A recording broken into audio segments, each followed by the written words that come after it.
ditinjau kembali.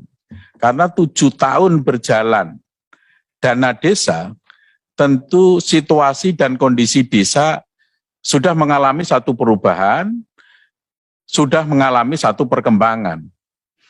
Jadi variabel-variabel yang digunakan untuk menggunakan dana desa kali ini dengan tahun yang pertama ataupun tahun yang kedua, tentu harus melakukan penyesuaian-penyesuaian.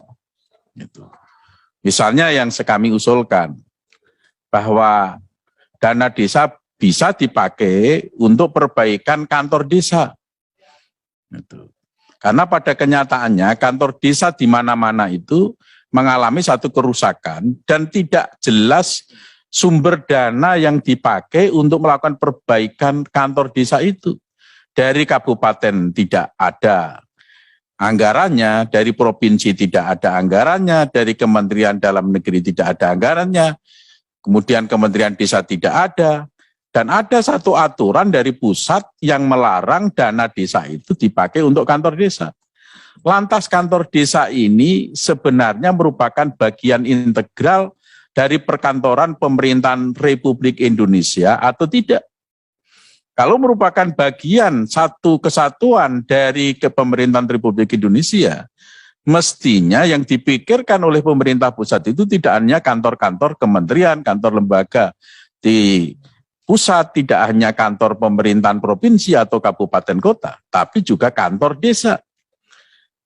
Karena justru di situ ruang publik masyarakat desa memakai kantor desa. Pelayanan langsung kepada masyarakat itu berada di kantor desa. Kreativitas apapun yang akan dikembangkan oleh desa tidak hanya dalam konteks pemerintahan, tapi juga dalam konteks pemberdayaan ekonomi, seni, dan budaya dalam rangka membangun karakter, itu di kantor desa.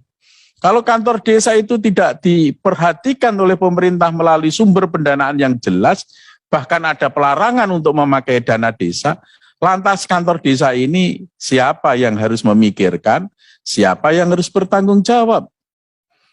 Ya. Di situ belum direspon, dikagetkan dengan munculnya Perpres 104 tahun 2021. Yang jelas diatur bahwa dana desa 40% minimal 40% digunakan untuk BLT. Untuk tunai langsung, 28% kalau nggak salah untuk ketahanan pangan. Yang saya heran, kebijakan soal jaring pengaman sosial yang namanya BLT, itu sudah banyak sekali dari berbagai sumber yang diberikan kepada desa. Bahkan ada satu kakak yang menerima 4 paket atau 5 paket, berbagai sumber. Dan yang herannya lagi, yang mendapatkan itu belum tentu yang punya hak untuk menerima. Jadi kebijakannya tidak dievaluasi, sasarannya juga tidak dievaluasi. Apakah kebijakan itu betul-betul dalam rangka pertumbuhan perekonomian Indonesia, ataukah tidak, itu tidak dievaluasi. Sementara menggunakan anggaran negara yang tidak sedikit, sangat-sangat tidak sedikit. Kepala desa itu menjadi bingung. Kepala desa menjadi bingung. Tiba-tiba ada warganya yang mendapatkan transfer sekian-sekian. Mereka punya mobil, Pak. Mereka punya sawah, punya ladang, punya pekerjaan yang mentereng, yang ini, yang itu. Ini kebijakan yang tidak dievaluasi dan implementasi kebijakan pun tidak dievaluasi. Ya. Logikanya kalau memang mau fair dengan kebijakan itu, pemerintah hanya menentukan kriteria. Siapa-siapa yang harus menerima program tersebut. Kemudian sasarannya, siapa-siapa yang akan mendapatkan, serahkan saja kepada kepala desa. Usulan dari kepala desa itu diverifikasi saja oleh pemerintah pusat. Kalau tidak sesuai, dirubah. Karena memang di desa itu juga kental dengan unsur politik, Pak. Unsur politik, faktor politik desa itu justru sangat kental daripada tingkat kabupaten, apalagi tingkat nasional. Kalau tingkat nasional cair, tapi kalau di tingkat desa itu sangat kental, Pak. Gitu. Jadi logikanya, serahkan saja kepada kepala desa, lakukan verifikasi atas usulan kepala desa. Kalau kepala desa nekat, tidak sesuai dengan kriteria, nekat berkali-kali gitu, ya baru dipikirkan sanksi. Itu kebijakan. Tapi kalau yang sekarang ini 40%, minimal 40% harus diberikan kepada masyarakat kecil dengan kriteria demikian. Minimal kepala desa sampai bingung minimal yang mana. Untuk mencapai minimal 40% itu, sudah banyaknya program yang didapat oleh mereka sampai tidak dapat satupun ibaratnya Pak ya, tidak dapat satupun siapa yang harus diberi. Dan ini Pak, konsep pembangunan yang tidak baik. Kalau anggaran negara langsung dibagi-bagi kepada warga. Kalau duit dana desa habis diberikan langsung kepada warga, yang menjadi pertanyaan Pak, fasilitas umum, infrastruktur jalan, ada talut, ada tanggul sungai yang rusak yang mengakibatkan bencana. Bila terjadi kerusakan, dia ambilkan dana dari mana? Kalau uang dana desa saja sudah kepotong sekian persen. Saya ini pernah membaca buku di bawah bendera revolusi oleh Bung Karno. Saya menyitir perkataan Bung Karno. Suatu negara akan kekal dan abadi ada 3 syarat utama. Yang pertama adalah tentara yang kuat. Yang kedua sandang dan pangan yang cukup. Yang ketiga adalah kepercayaan diri. Rasa cinta terhadap tanah air. Kalau satu di antara 3 itu harus ditanggalkan, mana yang harus ditanggalkan dulu?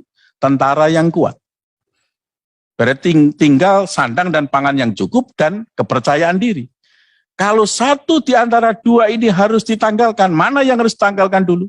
Sandang dan pangan yang cukup itu ditanggalkan. Artinya apa? Sandang dan pangan pas-pasan nggak apa-apa Pak. Yang penting kecintaan terhadap tanah air. Itu syarat suatu negara akan kekal dan abadi. Dalam kondisi pandemik yang semacam ini, sangat relevan apa yang dikatakan oleh Bung Karno.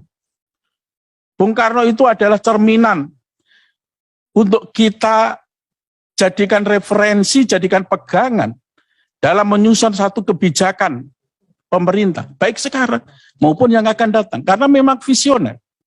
Dalam tengah-tengah pandemi seperti ini, Pak, kencangkan perutlah masyarakat. Yang terpenting adalah nation character building itu terwujud. Ya kalau warga itu menerima uang begitu saja, dimanjakan begitu, akhirnya masyarakat, warga pun cuek, tidak apatis Pak terhadap kepentingan umum. Sudah jalan itu rusak, parah ya nggak apa-apa, nggak ada duit untuk bangun nggak apa-apa. Yang penting kan saya dapat uang secara langsung. Itu tidak sejalan dengan membangun karakter nasional untuk kecintaan terhadap tanah. Itu tidak sejalan Pak. Itu justru akan menjadikan nasionalis yang sempit. Kata Bung Karno, jadilah nasionalis yang sejati. Bukan kaufisistis nasionalis, nasionalis yang sempit. Jadi jangan sampai hanya memikirkan diri sendiri masyarakat ini. Harus dibangun kejiwaannya, karakternya supaya ada kepedulian terhadap warga. Ini Perpres 104 Pak, mohon diberi masukan kepada Bapak kita. Barangkali ini juga merupakan satu. Tolong, kalau ini hanya berjalan 1 tahun Pak, mungkin tidak begitu dampaknya. Tapi kalau ini berjalan 2 tahun, 3 tahun, atau mungkin tidak ada batas waktu kapan ini berjalan, jalan itu, jalan desa-desa akan makin rusak. Di mana-mana jalan desa akan rusak, tapi tidak ada duit untuk mengatasinya. Karena sudah dipasung dalam satu ketentuan 40% minimal harus sekian. Jadi juga ada. Ini namanya tidak sejalan juga dengan konsep pemerintahan yang desentralistik, yang otonom. Ini sama saja lebih daripada sentralistik pemerintahan yang sebelumnya. Membuat satu aturan yang segala sesuatu yang sampai sifatnya teknis diatur oleh pemerintah pusat. Ini nggak sejalan dengan reformasi yang kita dengungkan. Gitu ya. Jadi saya berharap sekali melalui Menteri Desa, buatlah